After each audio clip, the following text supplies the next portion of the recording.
Hey guys, welcome back to Wentworth Live and welcome to the start of my Wentworth Season 2 reviews.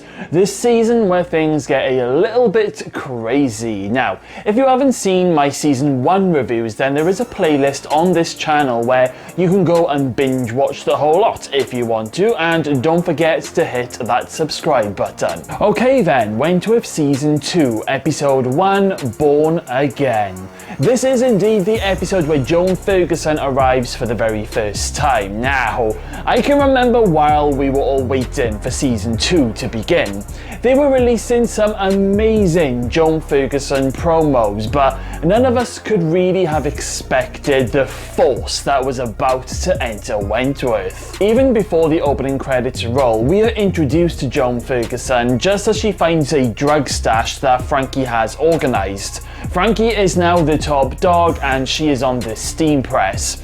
And when Frankie asks the governor, "Who are you?"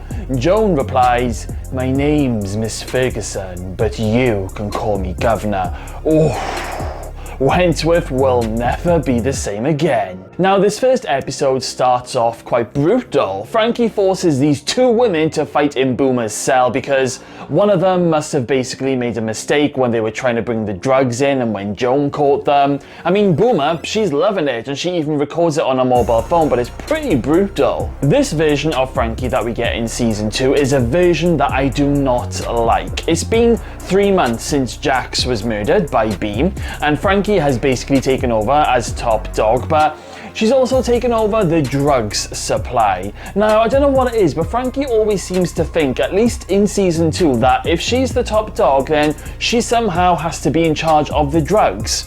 And this shows off Frankie's bad side, in my opinion. It's like the writers really turned Frankie into a semi-villain for the most part of Season 2. Anyway, where the hell is B. Smith? Well, B had a complete breakdown sometime between the murder of Jax and now, and she's basically dosed up on meds, and it's really sad to see B like this. Now, Joan Ferguson orders B to come back into general population and for her to be taken off the drugs, which of course can be quite dangerous. While B is off her face on these meds, she's basically dreaming of being with Debbie and having conversations at home, and everything seems to be perfect, but whenever the meds start to wear off, B comes back to normality, whatever the fuck normality is at this stage. Joan not only messes with B in this episode, but she also mind fucks Frankie when Frankie isn't really willing to play ball with Joan, the new governor, after they have a meeting. Oh, by the way, Erica Davison has left Wentworth since Season 1.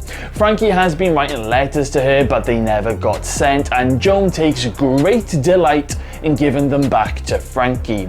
Joan even plants a seed, telling Frankie that there will be other contenders that she could maybe work with, and she also glances over at B. Frankie and Boomer, they then end up dunking B into a sink full of water in front of all of the women just to prove who's really in charge. I hated Frankie in this scene. Even when Frankie says to B that she is sorry, it's just something that she had to do, I still wasn't very happy with Frankie.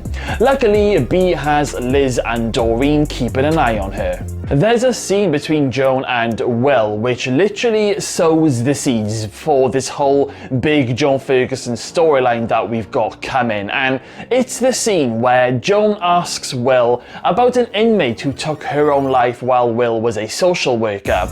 Now, at the time when I first saw this scene, I didn't know where this was actually going. I didn't even think it had any meaning. I literally just thought that it was Joan just being difficult for the sake of it and showing her authority on her first day as governor, but as we all know, this storyline with the social worker thing will play a massive part in episodes and even seasons to come. Lou Kelly is mentioned in this episode, even though she doesn't actually make her first appearance until Season 8 Part 1. When Doreen and Liz are talking in the garden, Doreen mentions that Lou Kelly has been shooting her mouth off in C Block, I think. It's very interesting, and it always makes me wonder whether if Lou Kelly and B. Smith had ever met or if their paths had ever crossed. It is revealed in Season 8 Part 1 that Lou was transferred to another prison just after Joan Ferguson arrived as governor for the first time, but I just love how everything intertwines. We learn that Vera's mum is very ill, she's basically dying, and Vera, she has her at home being cared for by carers while she's at work, and straight away you can tell that Vera is looking a little bit tired. Fletcher has just come back from some holiday that he's been on, and he tells Will that he has been off the grog for a few months. He brings back a little present for Vera, but these two, they are no longer dating, unfortunately.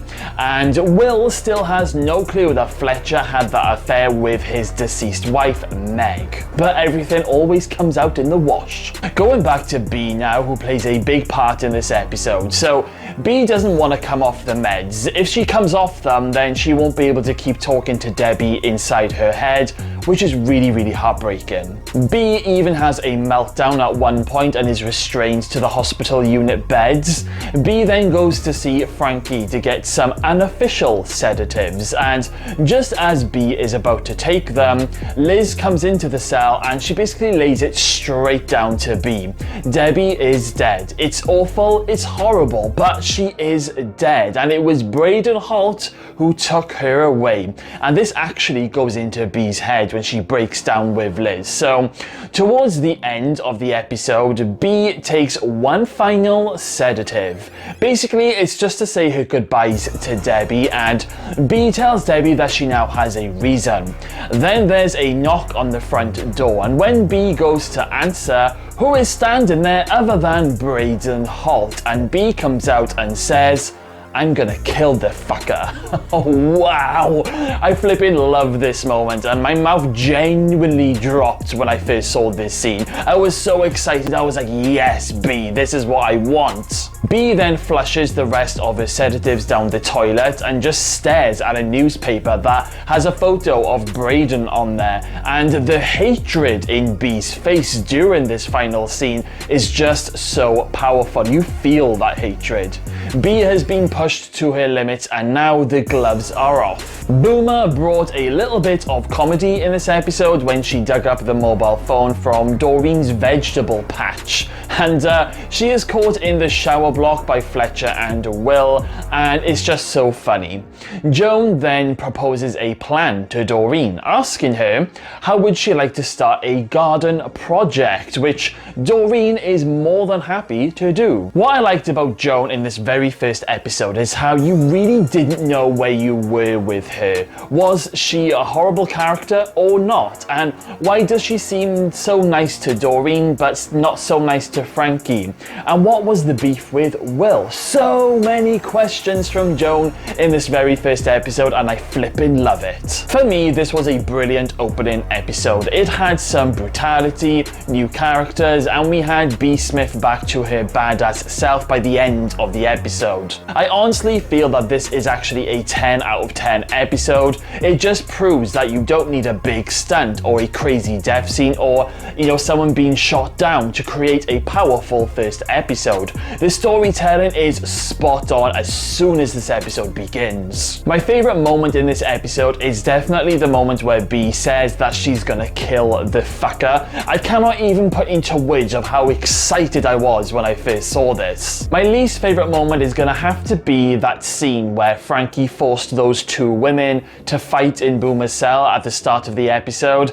I don't know, I just didn't like it, and it showed just how unlikable Frankie had became from that scene onwards, in my opinion. But that's enough of me chatting. Let's hear some of your thoughts. What were your first impressions of the biggest villain of them all, Joan Ferguson? When you first watched it, what did you think of her?